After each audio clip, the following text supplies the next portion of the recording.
제가 너무 부끄러워 얼굴을 들 수가 없네요. 한국인들은 도대체 다들 왜 이런 겁니까? 교수님, 한국인들이 뭐 크게 잘못이라도 했나요? 왜 그렇게 말씀하시는 겁니까? 아니요. 제가 한국에서 느낀 솔직한 이야기를 들려드리죠. 우리 한국인들의 겸손과 배려 정신이 해외에서 선한 영향력을 끼치고 있다고 합니다. 오늘은 사회에서 존경받는 대학 교수였지만 그 때문에 생긴 거만하고 이기적인 습성을 한국 여대생 때문에 고칠 수 있었다는 독일 남성의 사연을 소개해 드리려고 합니다. 언제나 성공한 인생만을 살아왔던 독일 남성은 타인과의 관계가 아닌 자기 만족에서 인생의 보람을 느끼고 있었다고 하는데요. 아무나 쉽게 할 수 없으면서도 언제나 학생들에게 가르침을 내려주는 교수라는 위치는 그로 하여금 자신을 인간 사회의 특별한 계층으로 느끼게 만들었다고 합니다.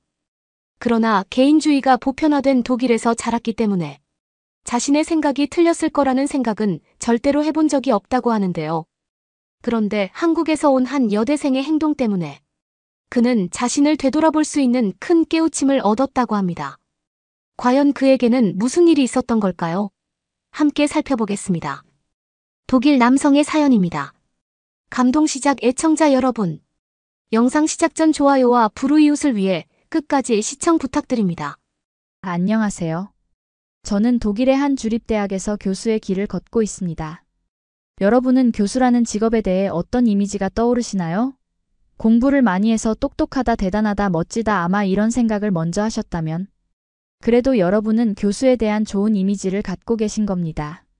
하지만 교수에 대한 부정적인 의견들도 있을 거라고 생각해요. 고지식하고 깐깐하다, 자기 잘난 것밖에 모르는 이기적인 사람들이다. 제가 교수로서 이런 의견들에 대해서 반박을 해야 하는 게 마땅하지만 부끄럽게도 실은 제가 그런 사람이었습니다.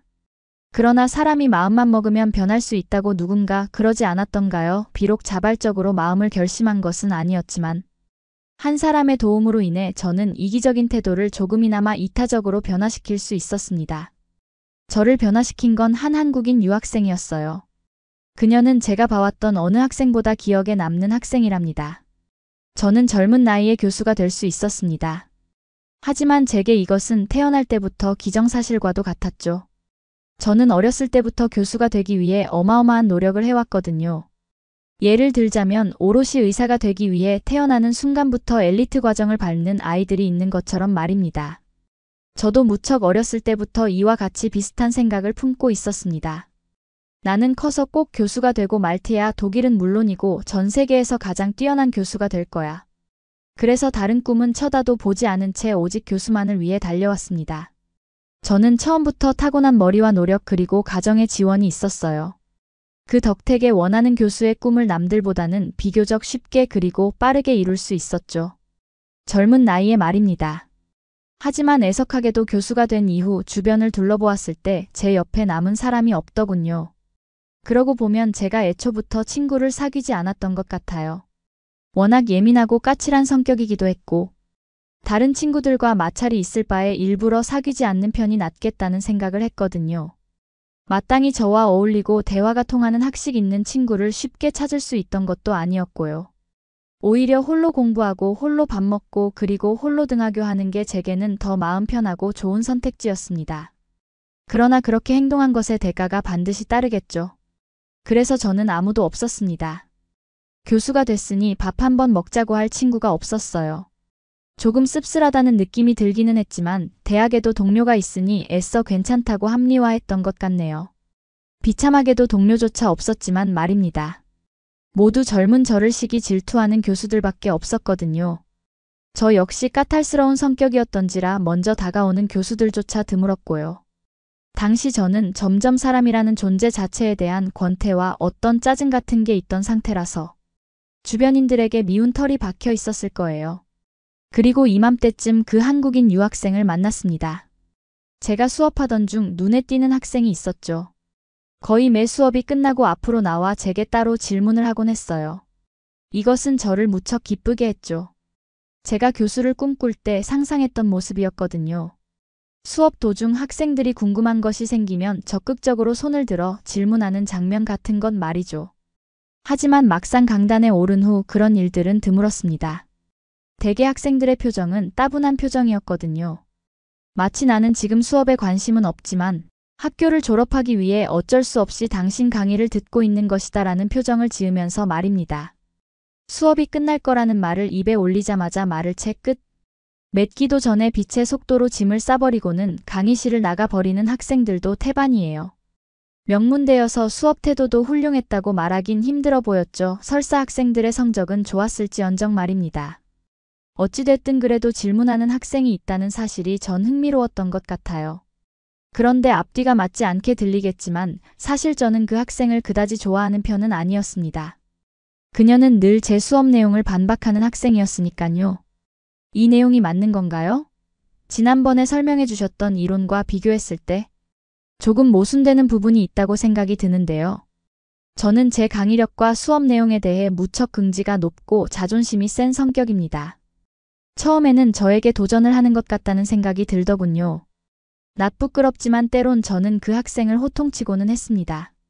자네는 내 강의가 잘못됐다는 뜻인가? 그러나 그녀는 저보다 한 수 위였습니다. 제가 으르렁대도 물러서긴커녕 자신의 논리를 차근차근 설명하고는 했던 학생이었으니까요. 가끔은 제가 점점 설득당하는 기분이 드는 날도 덜어 있었습니다. 그녀의 의견이 맞고 제가 틀려서라기보다는 그녀만이 생각해낼 수 있는 참신한 의견을 자주 보여주었어요. 그래서 그녀가 틀린 답을 들고 와 저와 토론을 하더라도 그녀의 의견은 충분히 고려해 볼 가치가 있었습니다.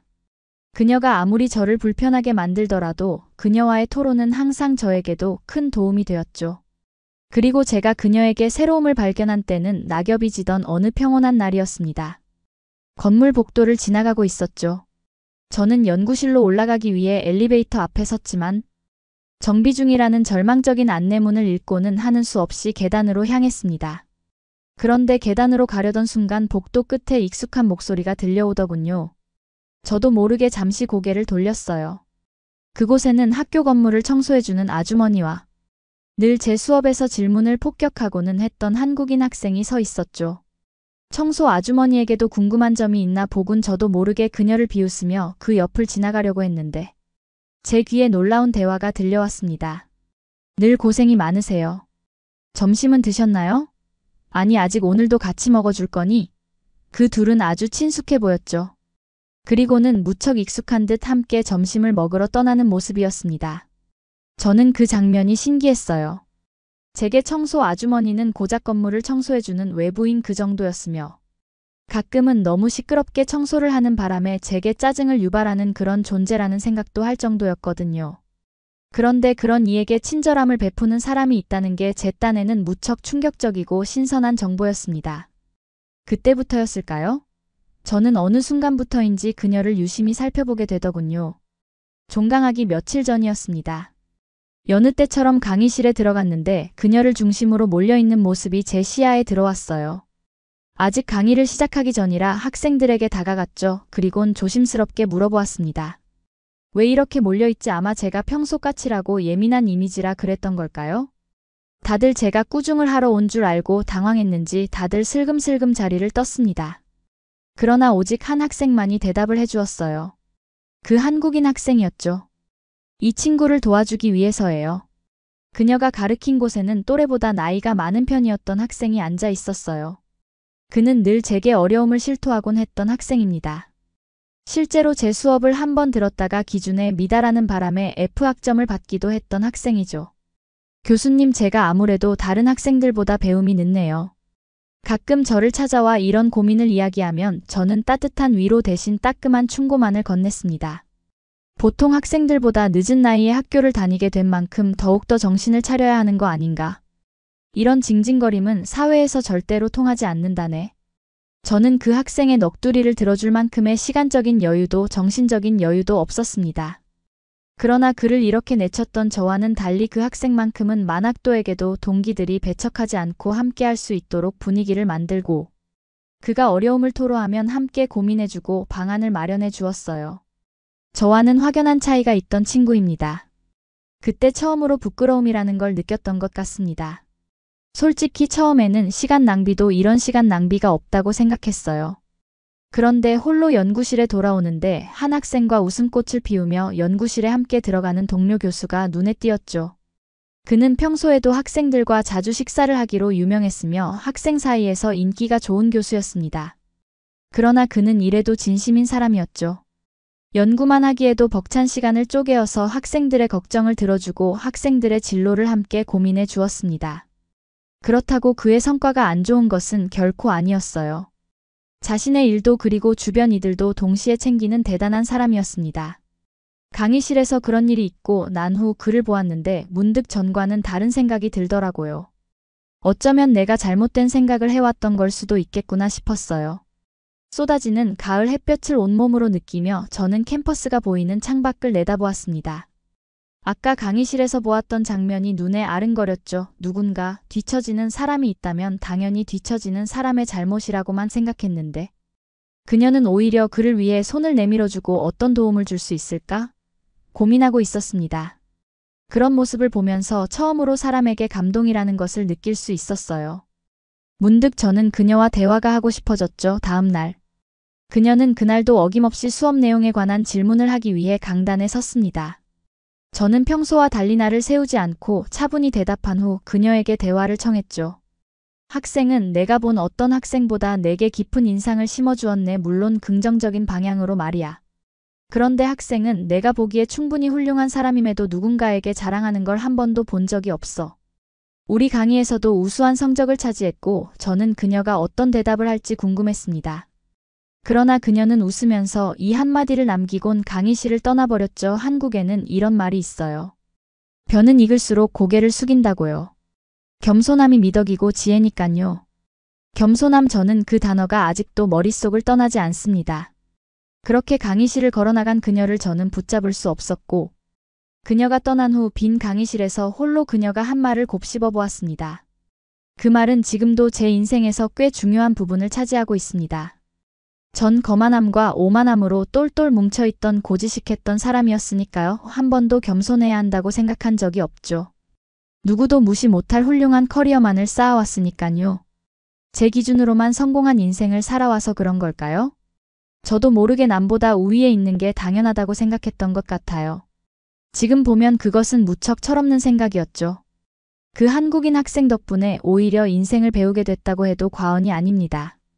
제가 교직에 있으면서 정말 10,000명 가까이 되는 학생들을 만났었는데 오히려 저에게 가르침을 내려준 유일한 학생이자 늘 생각나는 제자가 바로 그녀예요. 여러분은 이번 사연을 통해 어떤 것을 느끼셨나요? 사연에 나온 한국 여대생은 자기뿐 아니라 다른 사람도 변화시키는 선한 영향력을 보여줬습니다.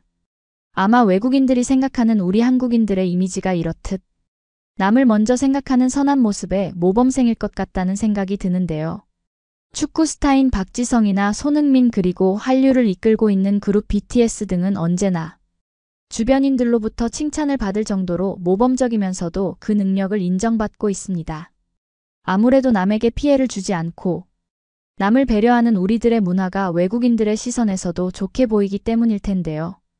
사연에 나온 한국인의 모습처럼 세계에 퍼져 있는 우리 한국인들의 힘으로 세계가 좀 더 아름다워질 수 있었으면 좋겠네요.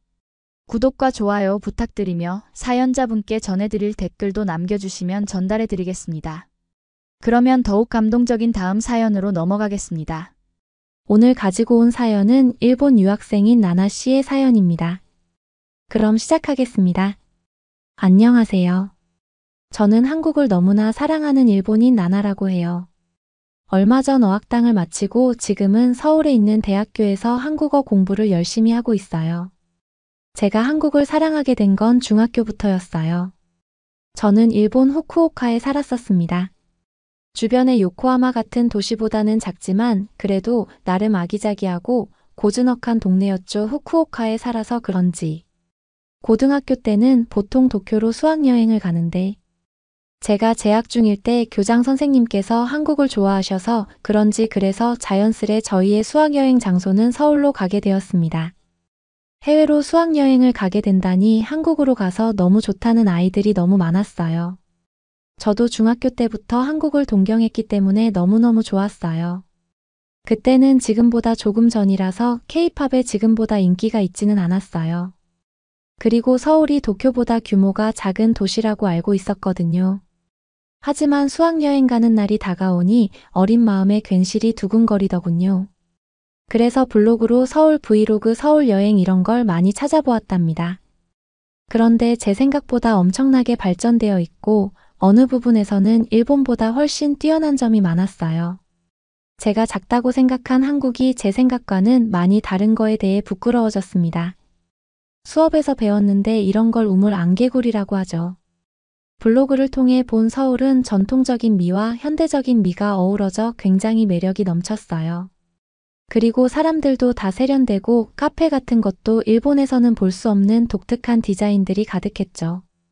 일본에는 대부분 무채색의 카페들이 많았지만 한국은 아기자기하고 컬러풀한 곳들이 많아 보였어요. 저는 귀여운 거를 좋아하거든요. 저는 친구들과 매일 한국에서 어떤 것을 살지 쇼핑 리스트도 적고 자유시간이 있는 날에 어디를 갈지 검색했어요. 그리고 드디어 서울로 수학여행을 하는 날이었어요. 가족들과 인사를 하고 고등학교 평생 한 번 있는 수학여행으로 너무나도 설레서 잠 못 이루었습니다. 선생님의 통솔 하에 안전하게 비행기를 타고 인천국제공항에 도착했어요. 와, 처음 본 인천공항은 정말 장난 아니게 컸어요. 저는 간사이 공항에서 출발했는데 면세점도 그렇고 먹거리도 정말 많았어요. 그리고 공항도 너무 깨끗해서 깜짝 놀란 화장실 등등 저와 제 친구들은 공항에서부터 난리가 났어요. 후쿠오카는 인천과 비교하면 너무 촌스러운 거 아니야. 한국 대단한 인천공항에 오니 괜시레 제 고향이 부끄러워지는 거 있죠. 철없는 나이였으니까 서울에 도착한 저희는 활기차고 다채로운 도시 풍경과 한국의 전통미가 살아있는 시장들, 그리고 길거리에 팔고 있는 한국 길거리 음식들 등등 모든 것에 빠져 있었답니다. 친구 나나는 수학여행 온 지 이틀 만에 용돈을 다 써버렸답니다. 그만큼 한국에 맛있는 것들이 너무 많았어요. 특히 육회랑 치즈 핫도그는 너무너무 맛있었어요. 그것 때문에 저랑 제 친구들은 3박 4일 동안 2kg씩 쪄버렸다니까요. 서울에 있는 동안 저희는 경복궁, 창덕궁 등 역사적인 고궁들을 관광하고 명동과 홍대 등등 서울의 특색 있는 지역들에 갔어요. 그리고 기억에 남는 건 한국 전통춤을 배운 것인데 가르쳐주는 한국 언니들이 너무 이뻤어요. 그 언니들이 쓰는 화장품이 무엇인지 물어봐서 올리브영에 들러서 똑같이 샀을 정도예요. 그리고 저희와 자매결연을 맺고 있는 한국 학교를 방문해 수업을 체험했어요. 한국 친구들이 한 명씩 저희와 짝을 지어 가이드 역할을 해주었죠. 저는 그 당시에는 워낙 내성적인 성격인지라 친화력이 없어 걱정이었어요. 하지만 제 짝을 맡아준 한국인 친구 연지는 저와는 다르게 정말 친절하고 밝은 친구였어요. 서로의 언어의 장벽에도 불구하고 연지는 바디랭귀지와 그림, 그리고 일본어도 미리 조금 공부를 해와서 의사소통을 하는 데는 크게 어렵지 않았습니다. 그리고 스마트폰 파파고와 구글 번역의 도움을 통해 의사소통을 하면서 저와 친해지기 위해 노력해 주었어요. 그러면서 웃고 이야기를 나누니 언어를 초월하는 공통의 관심사를 발견했죠. 바로 연지는 일본의 유명한 가수 겐지 씨의 팬이 아니겠어요? 저도 겐지 씨를 좋아했기 때문에. 그래서 같이 음악을 들으며 감상평을 나누었죠. 잊을 수 없는 시간이었어요. 저는 이런 한국인 친구들의 솔직하게 다가오는 친화력이 감명을 받았어요. 사실 일본은 개인주의 문화가 심해서 친구들과 빨리 그리고 깊게 친해지기가 힘들거든요. 하지만 연지는 저에게 먼저 다가와 주고 빠르게 공통 관심사를 찾아 제 마음의 문을 열었죠. 한국에 와서 느낀 거지만 이게 한국인의 매력인 것 같아요. 정도 많고 소외되는 친구들을 우선적으로 챙겨주고 솔직하고 적극적으로 챙겨주더라고요. 그리고 다음날 문화교류 프로그램에서 한국 전통 음식 만드는 법을 배우고 답례로 한국 친구들에게 종이접기와 일본 사회를 소개하며 저희는 마음을 나눴어요. 저희끼리 웃음소리가 방 안에 울려 퍼지는 그 순간은 아직도 제 기억에 또렷하게 남아있답니다. 그리고 마지막 날 저녁 저희는 자유시간을 받고 산책할 수 있게 되었어요. 제 친구 나나와 사리코랑 함께 연남동 쪽 예쁜 카페에 가서 맛있는 디저트를 먹었습니다. 그런데 저희 셋이 찍은 사진이 없는 거예요. 셀카로는 있지만 풍경과 함께 찍은 사진이 없었어요. 그래서 지나가는 한국인에게 부탁해서 샤싱샤싱이라고 하니 알아듣고는 바로 포즈도 취해보라고는 말하면서 찍어주셨어요.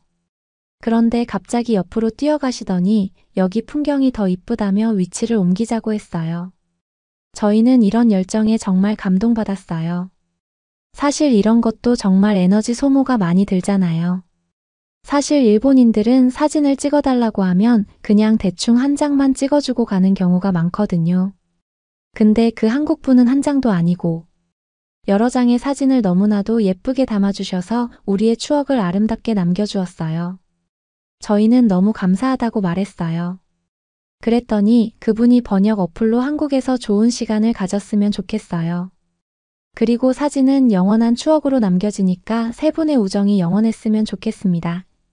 그럼 남은 시간 행복하게 보내다 가세요.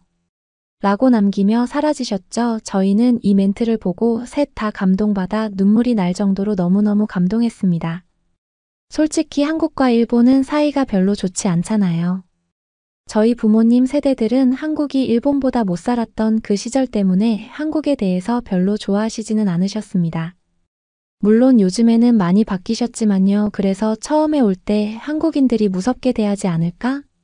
걱정했는데 무섭긴커녕 모든 한국인들은 다 저희를 진심으로 대해줬고 다들 친절했어요. 수학여행이 끝나고 돌아갈 시간에 저희는 자매결 연합교 한국 학생들과 눈물의 작별 인사를 나눴어요.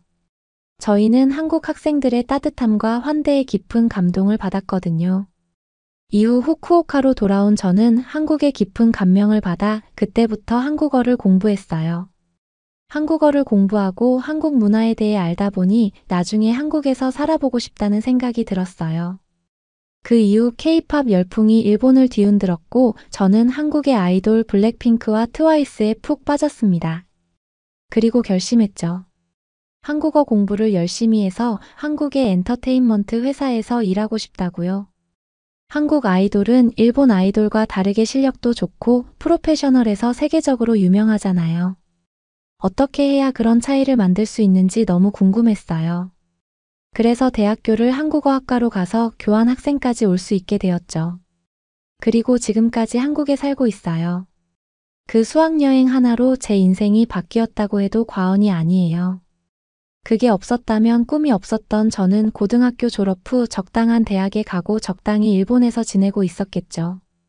그리고 수학여행 때 만났던 연지랑은 계속 연락하고 만나고 있어요. 지금 한국에서 제일 친한 친구들 중 한 명이에요. 내성적인 제가 한국에서 친구를 만나 이렇게 인연이 지금까지 가다니 참 신기하죠. 가장 뜻밖의 장소에서 진정한 인연이 생길 수 있다는 걸 일깨워준 한국 사람들. 그리고 한국 모두 정말 너무너무 감사합니다. 나나 씨의 사연은 여기까지입니다. 그러면 더욱 재미있는 다음 사연으로 넘어가겠습니다. 오늘 가지고 온 사연은 캐나다에서 교수를 하고 있는 포스틴 씨의 사연입니다. 그럼 시작하겠습니다. 안녕하세요. 캐나다에서 교수를 하고 있는 포스틴이라고 합니다. 지하철을 타기 전까지 너무 뻔하다고 생각했죠. 하지만 저는 눈앞에 펼쳐진 광경을 보고 믿을 수 없었어요. 입구에서 몇 계단 내려가지 않았는데 주변에 보이는 건 온통 쓰레기뿐이었거든요. 마치 청소를 며칠이나 하지 않은 것 같았어요. 그리고 알 수 없는 이상한 냄새들이 불쾌한 느낌을 주기 충분했죠. 저도 모르게 미간이 찌푸려지면서 주변을 곁눈질하기 시작했습니다. 지금 내가 보고 있는 상황들이 맞는지 궁금했거든요. 그리고 저만이 상황이 믿어지지 않고 불편한지 알고 싶었습니다. 주위를 살펴본 결과 당황하고 이상하다고 느끼는 건 저뿐인 것 같았어요. 아무도 주위를 신경 쓰지 않았으니까 무엇보다 표를 끊으러 가기 전 이미 노숙자들이 신문지를 덮어쓰고 누워있는 모습들을 보며 상당히 무례하다는 인상을 받게 되었습니다. 여기는 공용 공간이나 개인 공간이 아닐 뿐더러 캐나다인뿐만 아니라 캐나다에 여행 온 여행객들도 이용하는 곳인데 부끄럽지도 않은지 신문을 이불 삼아 누워있는 노숙자를 보니 캐나다의 시민의식이 걱정되었습니다. 불쾌하게 느껴졌던 감정은 그곳에서 만나는 사람들을 싫어하게 만들었어요. 하지만 슬프게도 그건 시작에 불과했죠. 지하철 내부로 들어갔을 땐 시민의식이 아니라 최소한 타인에 대한 배려조차 하지 않는 사람들을 보게 되었거든요. 함께 이용하는 공용 공간이지만 지하철. 문이 열리면 내리는 사람과 타려는 사람들이 맞물려 어깨를 부딪히고 위태롭게 탑승해야 했어요. 지하철 내부도 어지러운 건 마찬가지였습니다. 정리정돈이 안 된 것 같은 모습이었거든요. 사람들은 앉아있기도 하고 서있기도 했는데 다른 사람의 불편함은 아랑곳하지 않는 것 같았어요. 특히 앉아있는 사람들 중에는 옆 사람이 불편하든 말든 다리를 활짝 벌리고 앉아있는 사람들이 많았습니다. 한 사람당 앉을 수 있는 좌석이 정해져 있는데도 말이에요. 늘 자동차를 타고 이동하고 도심의 메인 거리 외에는 다녀본 적 없어서 이렇게 무질서한 모습을 정말 처음 보았습니다. 항상 캐나다는 발전된 나라로 높은 시민의식을 지녔다고 자부했어요. 그렇게 대학에서 가르쳤고 그런 사람들이 주위에 많았기 때문이죠. 역사 자체도 자랑스럽다고 가르치고요. 하지만 그건 제가 사는 환경이 특수한 조건이었다는 걸 이제 깨닫게 되었습니다. TV에서 말하는 사회 문제들이 단지 작은 문제를 부풀려 말하는 거라 생각했거든요. TV는 사람들을 선동하는 도구 중 하나일 뿐이니까요. 물론 캐나다 내의 언론이 타국의 언론보다 정확한 정보를 그대로 전달하는 거는 어느 정도는 동의합니다. 단지 내가 직접 경험했던 부분에서만 믿고 싶었던 거죠. 캐나다 내 실상을 직접 접하기 전까지는 말입니다. 너무 뻔하고 재미없을 것 같은 그날의 세미나는 열띤 토론을 하며 캐나다가 앞으로 가야 할 길, 시민의식이 높아질 수 있는 방법, 교육에 대한 필요성 등으로 다양한 해결책이 제시되었어요. 캐나다 내 교육열은 생각보다 높지 않거든요. 인구수에 비교하면 복지가 좋아서 나라에서 혜택도 많아 먹고 사는데 크게 불편하지 않으면 굳이 배울 필요성을 느끼지 못하는 사람들도 여전히 존재해요. 배움이라는 게 더 나은 삶으로의 수단이 되는 건 분명하지만 더 나은 사람이 되도록 만든다는 건 전혀 고려하지 않는 거죠. 제가 살아온 삶이 너무 좁았다는 새로운 시각을 선사한 세미나의 2부는 한국 서울에서 진행된다고 했습니다. 한국이라는 나라는 제가 예술과 문화를 가르치고 있기에 이미 접해서 알고 있었어요. 가본 건 아니지만 이미 한국 음악, 영화, 드라마로 캐나다 내 많은 시장을 섭렵해 가고 있다는 걸 수업으로 학생들에게 알려줬거든요. 수업의 주제는 왜 아시아의 한 나라가 세계 문화 시장을 주도하는가였고요. 그래서 한국이라는 나라가 어느 정도 발전했다는 사실도 알고 있었습니다. 그래서 생각했어요.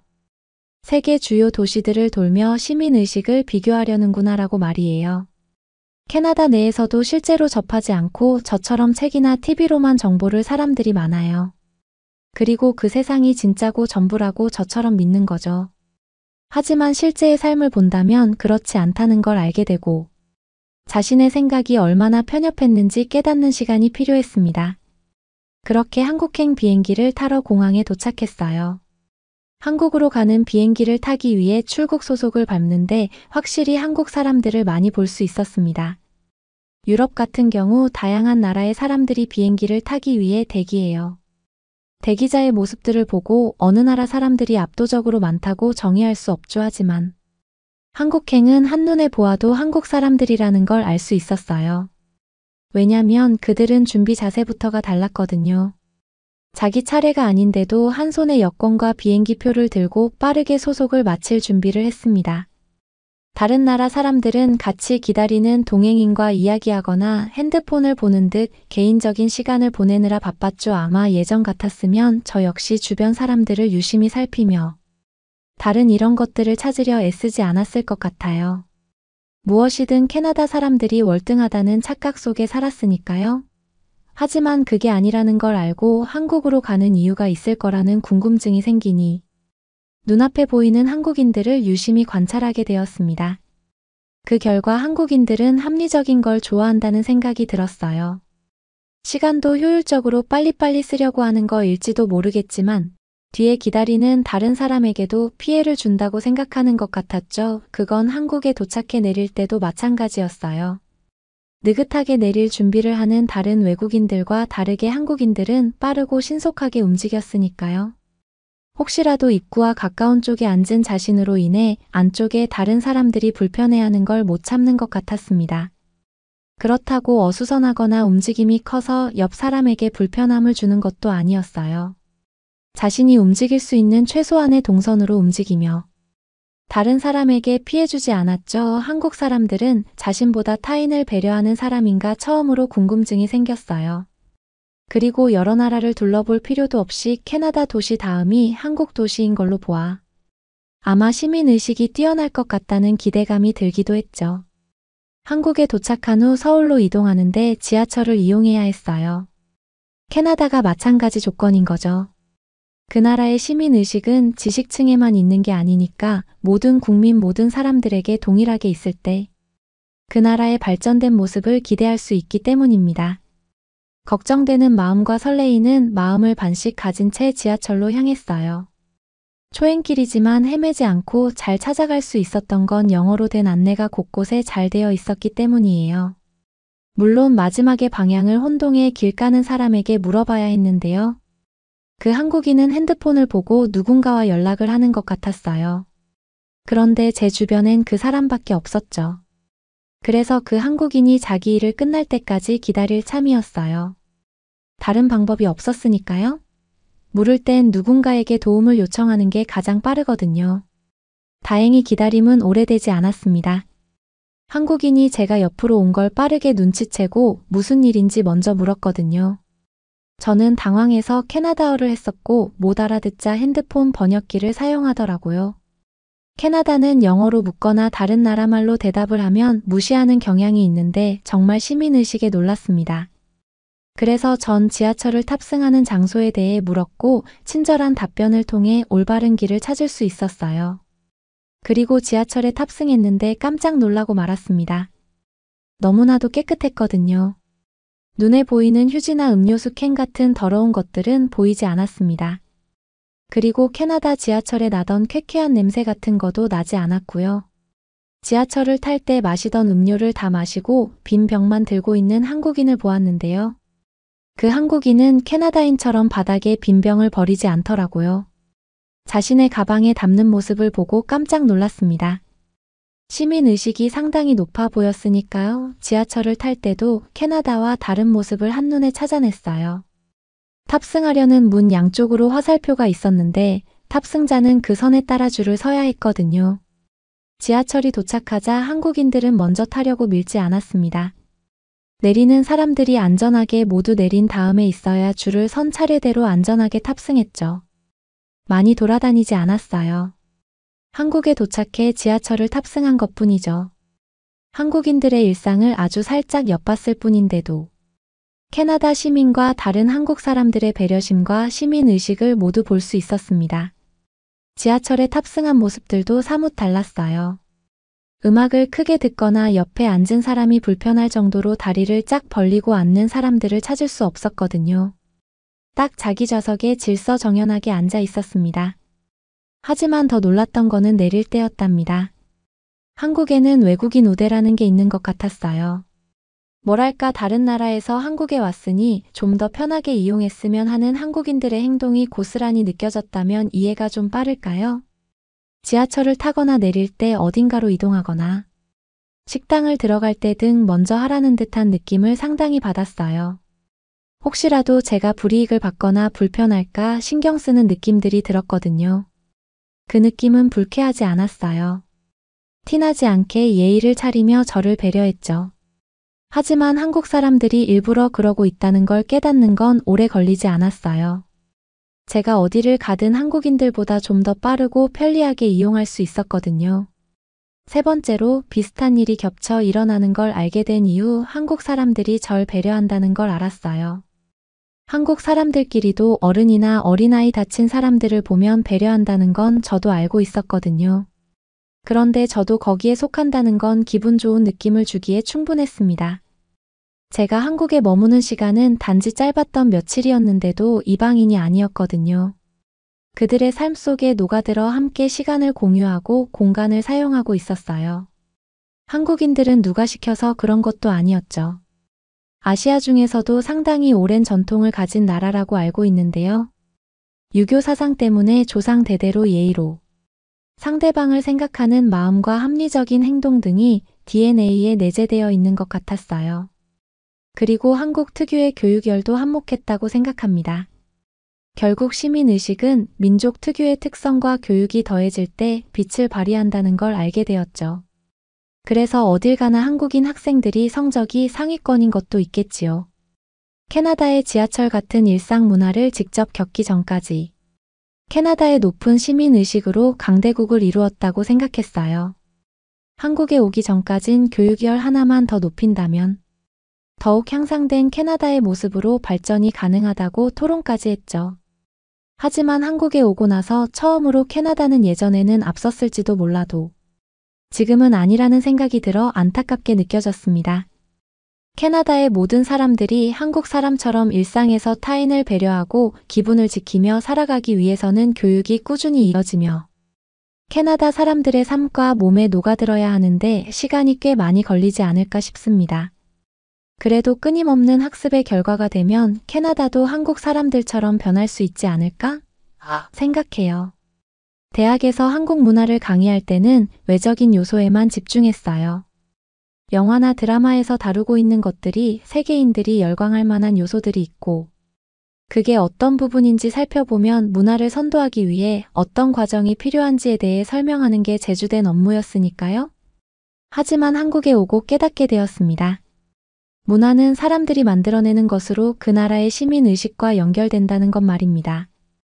다른 말로 하면 정서일 수 있죠. 한국을 둘러보거나 작은 부분까지 살펴본 제 느낌은 한국이 너무 저평가되고 있다는 사실이에요. 그 이유는 국방력이나 국민소득 같은 부분들이 있을 수 있죠. 하지만 문화적인 측면, 시민의식 같은 부분들만 살펴본다면 한국은 단연코 세계 어느 나라와 견주어도 뒤지지 않을 거라고 확신할 수 있습니다. 포스틴 씨의 사연은 여기까지입니다. 그러면 마지막 사연으로 넘어가겠습니다. 베트남의 한 시골 엄마 왜 이상한 브랜드 TV를 사왔어? 전자제품은 파나소닉이 좋단 말야 10대의 어린 소녀가 어머니에게 소리를 지릅니다. 어떤 TV를 샀길래 부모님에게 소리를 지르는 걸까요? 안녕하세요. 저는 베트남의 작은 마을에 사는 링링이라고 합니다. 오늘은 한국의 작은 기술 덕분에 제 인생이 예상치 못한 방향으로 바뀌게 된 놀라운 이야기를 여러분과 나누고 싶습니다. 저는 한국에 대해 몇 가지 오해를 가지고 있었습니다. 한국을 중국과 비슷한 동아시아의 작은 나라로만 생각했죠. 별다른 관심을 기울이지 않았고 LG나 삼성 같은 한국 브랜드에 대해서도 전혀 몰랐죠. 베트남에서는 자동차는 거의 일본 차가 많아요. 도요타, 혼다, 스즈키 같은 브랜드들이여 하지만 몇 달 전 제 생각이 완전히 바뀌는 일이 일어났습니다. 부모님이 새 TV를 사셨는데 놀랍게도 한국 브랜드인 LG였습니다. 왜 잘 알려진 제품 대신 검증되지 않은 제품을 선택했는지 이해할 수 없었고 부모님의 결정이 마음에 들지 않았습니다. 반품을 요청할까도 생각했습니다. 하지만 부모님은 제가 직접 보러 오라고 하셨습니다. 불안한 마음 때문에 저는 친구와의 약속을 깨뜨리고 바로 집으로 향했습니다. TV를 보자마자 그 디자인과 외관에 깜짝 놀랐습니다. 이전에 본 것과는 달리 세련되고 현대적이었죠. 하지만 정말 놀랐던 것은 성능이었습니다. 화질은 믿을 수 없을 정도로 선명했고 색상은 생생했습니다. 마치 실제 세상을 스크린으로 보는 것 같았어요. 부모님은 한국 드라마를 보시다가 유튜브에서 한국 TV를 발견하셨기 때문에 한국 TV를 선택하셨다고 설명하셨습니다. 뛰어난 화질에 매료되어 한번 사용해보기로 결정하셨다고 하셨죠. 이 TV가 우리 마을에서 센세이션을 일으킬 줄은 거의 몰랐습니다. 주변 사람들이 한국 TV를 직접 보기 위해서 우리 집에 찾아오기 시작했습니다. 일본이나 유럽 제품을 오랫동안 사용했던 친구와 이웃들은 한국 TV의 뛰어난 화질에 매료되었습니다. 점점 더 많은 사람들이 경험하면서 놀라움을 금치 못했습니다. 이 제품은 입소문을 타기 시작했고 조용하던 마을이 흥분으로 들썩이기 시작했습니다. 처음에 회의적이었던 마음은 호기심으로 바뀌었습니다. 기술의 문외한이었던 부모님은 어떻게 이 한국 TV를 발견하셨을까요? 온 마을이 떠들썩할 정도로 특별한 점은 무엇이었을까요? 호기심이 커지면서 한국 기술에 대해 더 많이 배우기로 결심했습니다.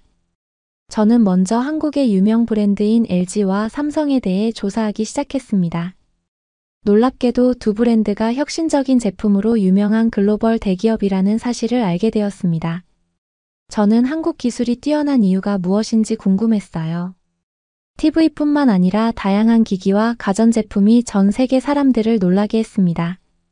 로봇 청소기부터 의류 관리기까지 한국에는 모든 것이 다 있는 것 같았습니다. 하지만 한 가지 제품이 눈에 들어왔고 결국 제 집에 자리 잡았습니다. 바로 스마트 냉장고였습니다. 저는 삼성 모델을 선택했고 비싼 가격에도 불구하고 그 결정을 후회한 적이 없습니다.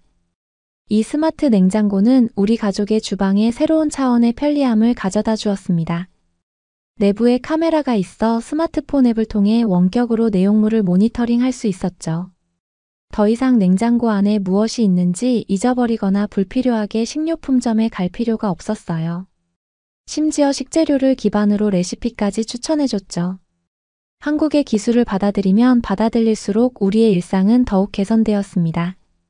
단순히 편리함을 넘어 더 나은 삶을 만들기 위한 것이었죠. 이 제품들은 우리의 필요를 충족시키고 모든 것에 더 쉽게 접근할 수 있도록 설계되었습니다. 우리 가족의 영향을 받은 이웃과 친구들도 한국 가전제품을 구매하기 시작했습니다. 새로운 기기의 기능을 살펴보는 그들의 얼굴에서 기쁨을 느낄 수 있었습니다. 이 작은 마을이 혁신의 중심지가 된 것은 모두 한국의 놀라운 기술 덕분이었습니다. 그리고 베트남과 멀리 떨어진 나라에서 어떻게 이런 놀라운 기술을 만들어낼 수 있었는지 궁금하지 않을 수 없었습니다. 한국의 문화와 기술에 대해 빠져들면서 저는 그것이 단지 기기에 관한 것이 아니라는 것을 깨달았습니다.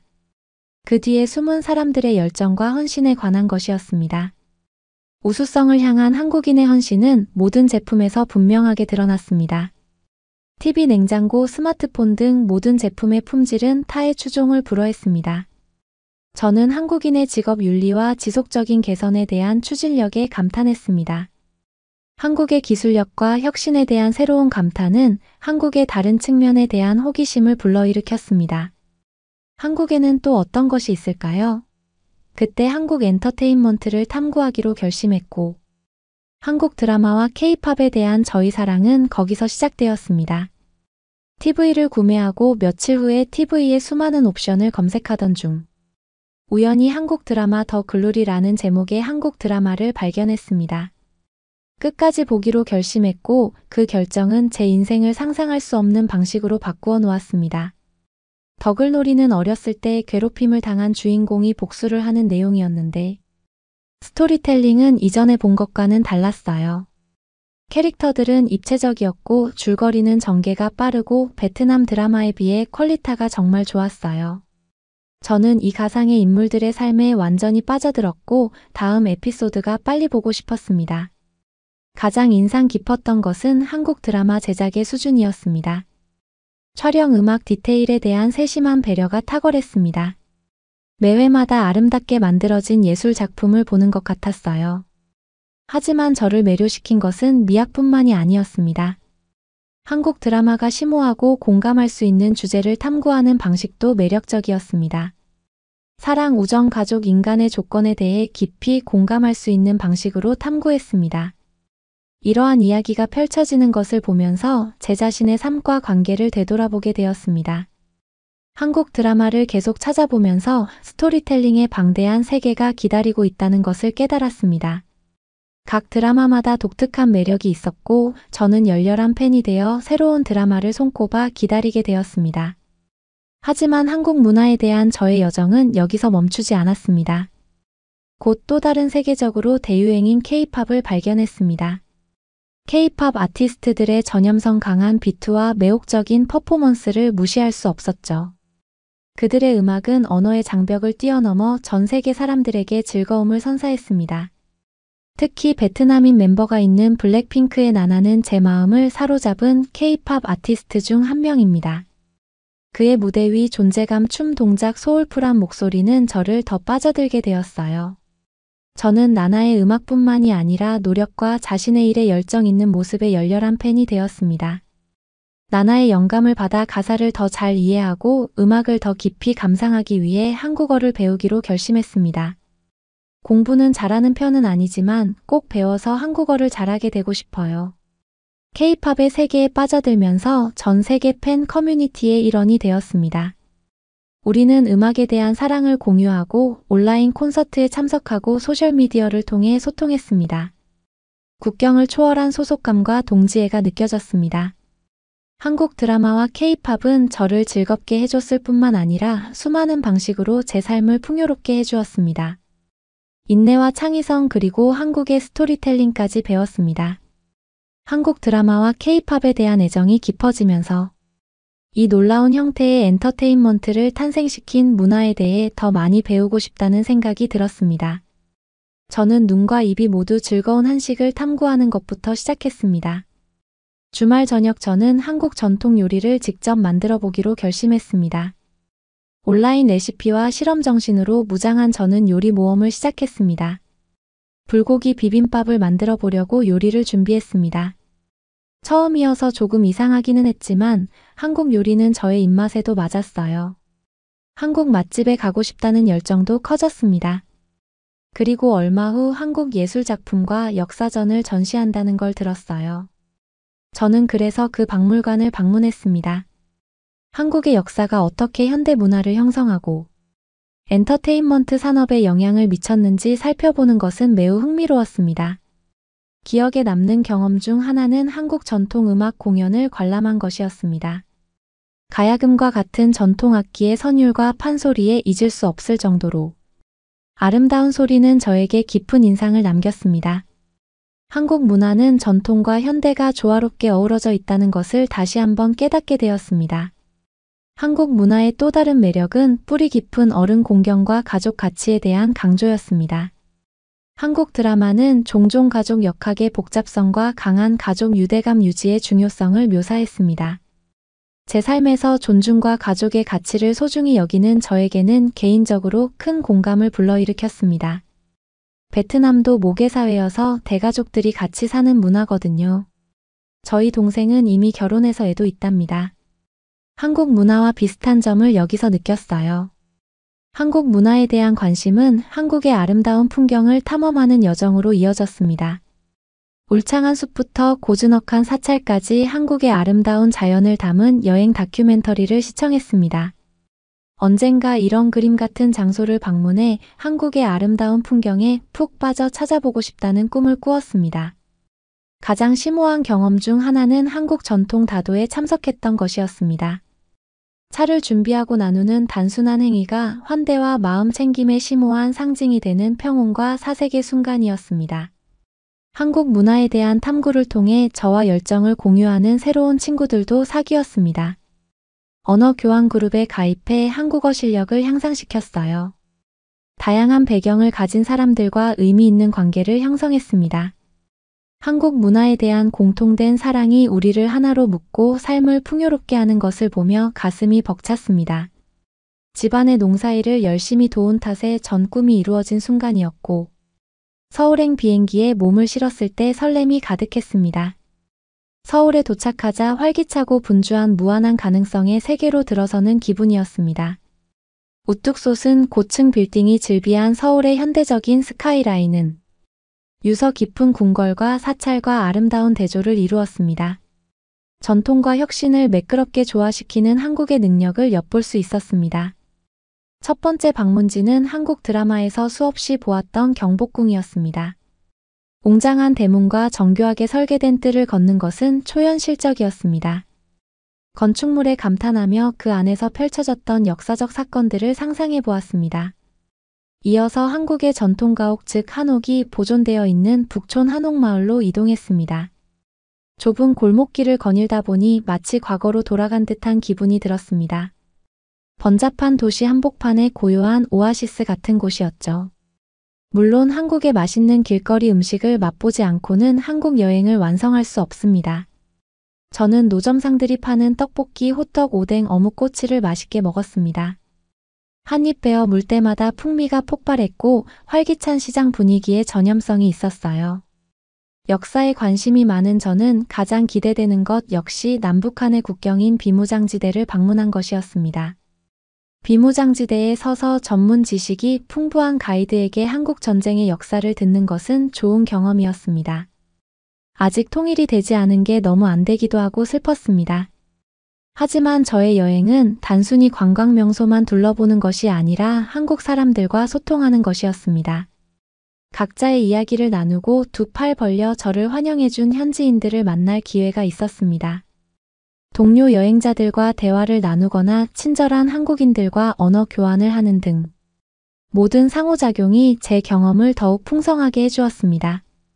K-팝은 제 여행에서 빼놓을 수 없는 부분이었어요. 저는 라이브 음악쇼에 참석하여 제가 가장 좋아하는 블랙핑크의 공연을 드디어 볼 수 있었습니다. 팬들의 에너지와 열정은 전염성이 강해서 저도 모르게 흥겨운 음악에 맞춰 춤을 췄어요.